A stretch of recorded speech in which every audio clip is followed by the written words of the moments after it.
Alex Eala has reached a new career high of world number 28 in the Women's Tennis Association rankings. Alex Eala has reached a new career high of world number 28 in the WTA rankings. ARYNA Sabalenka walked off center court on July 5th, straight sets out of Wimbledon by Naomi Osaka in the fourth round, her first straight sets defeat at a major since 2020. 48 hours later, while the world number one was still absorbing the worst grass court loss of her career, the Bank of the Philippine Islands, BPI, posted two words on Facebook that lit up Filipino tennis: rising higher. Beneath those words sat a photo of a 21-year-old named Alex Eala at a career-high world number 28, one round deeper at the same tournament than the reigning queen of the sport. And what the tennis internet did with that timing in the next 72 hours is why we are having this conversation right now. So here is the question, and it deserves a real answer. Will Alex Eala be ranked higher than ARYNA Sabalenka by this time next year? The verdict is no.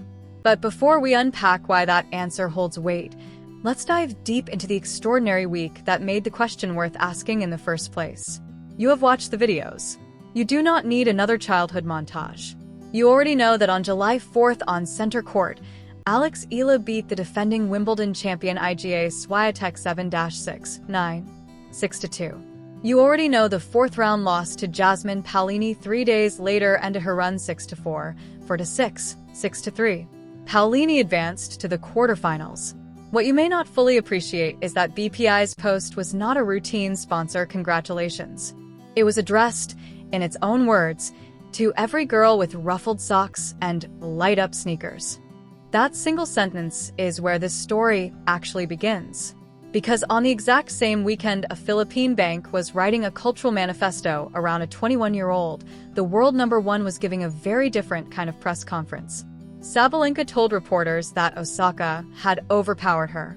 No fire, no excuses, just a champion running out of answers on the biggest lawn in tennis. And the silence that followed, the conspicuous, calculated silence toward Eala'S coronation back home, is part of the broader narrative.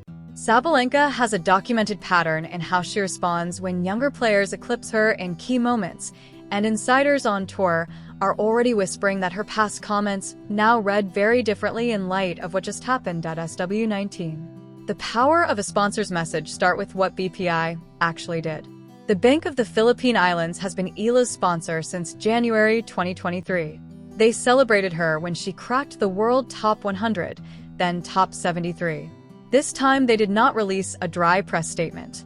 They released a piece of national poetry, Rising Higher, paired with an image of a 21-year-old ranked 28th in the world. The country's largest financial institution momentarily stopped being just a sponsor and became a national broadcaster of aspiration. The milestone underneath the poetry is where the story bites hardest. On July 4th, center court, Alex Eala defeated the reigning Wimbledon champion and world number 3 Iga Swiatek in straight sets. Not a fluke, not a walkover. A 21-year-old from Manila methodically dismantling a dominant champion on the surface she had owned for years. That is not merely a ranking climb. That is a bold trespass into royalty. Now line up the calendar with precision. Friday, July 4th, Eala beats Swiatek. Sunday, July 5th, Sabalenka is bounced by Naomi Osaka in straight sets.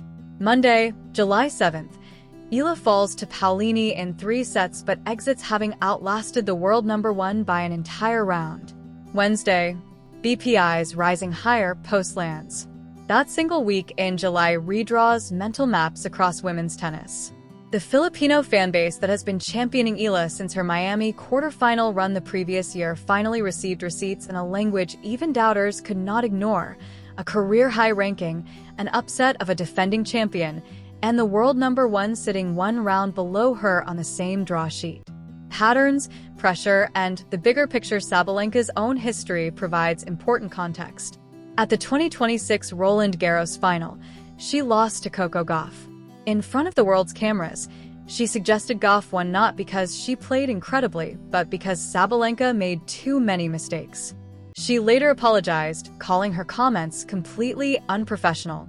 One admission does not define a career, but it reveals a pattern. When a younger or rising star eclipses her in big moments, the reflex can lean toward diminishing the opponent. That reflex is the shadow now hanging over any future commentary involving the 21-year-old who just outlasted her at Wimbledon. A Reddit thread on r/tennis during Wimbledon week captured the sentiment perfectly with a single viral sentence. "I don't think Sabalenka realizes yet that she picked the absolute worst player to have this kind of salty moment against." The tennis internet is not confused about where sympathy belongs, and it is not with the two-time defending US Open champion. If you want to measure how loud this shift has become, listen to voices from inside the game. Steve Johnson, a former ADP World No. 21, US Open quarterfinalist and 12-year tour veteran who co-hosts the Nothing Major podcast alongside John Isner, Sam Querrey, and Jack Sock, made a striking statement in June.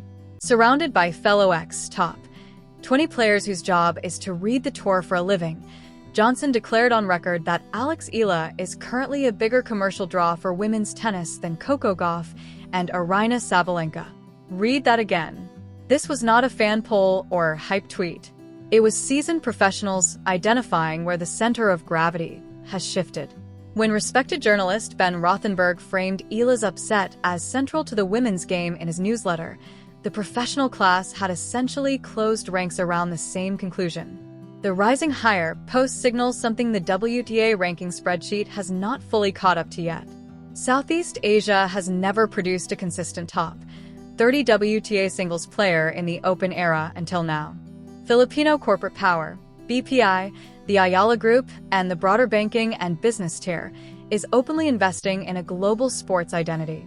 Eala'S is not merely being marketed as an athlete.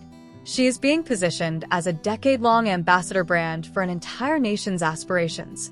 The road ahead and the hardcourt test the runway ahead is loaded with opportunity and pressure. The Canadian Open and Cincinnati, two WTA 1000 hardcourt tournaments, will see Eala'S seated for the first time in her career at those levels. Then comes the US Open, where Sabalenka enters as the two-time defending champion and will carry significant questions after her grass-court struggles. If projections hold that Eala'S breaks the top 20 by the end of the hardcourt swing, that is no longer wild speculation.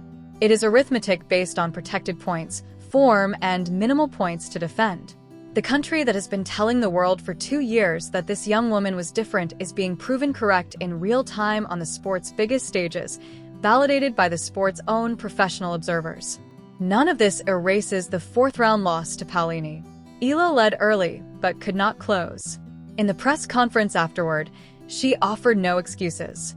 Instead, she delivered a sentence that Wimbledon's official channel used as the title of her post-match video. "It will be the honor of my life to inspire others." A 21-year-old, hours after the biggest loss of her career to date, choosing the word honor. The BPI post landed while she was still processing that defeat. In real time, an entire country told her that her toughest day of the month was still their best week in years. Rising higher. A grandfather and brother on a local court after school. A defending Wimbledon champion defeated in straight sets. The world number 1 losing 1 round earlier on the same grass.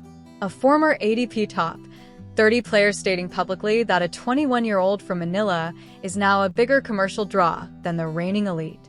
That is not just a highlight reel.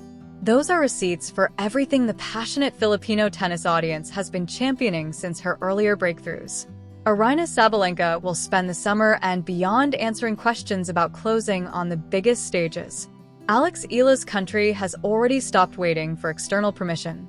They have started building the monument, quietly, proudly, and with corporate backing that signals long-term belief. The ranking question revisited: will Eala'S be ranked higher than ARYNA Sabalenka by this time next year? No.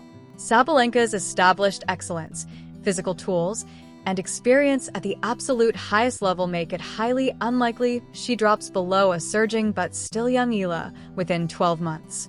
Eala'S' rise is real and potentially historic.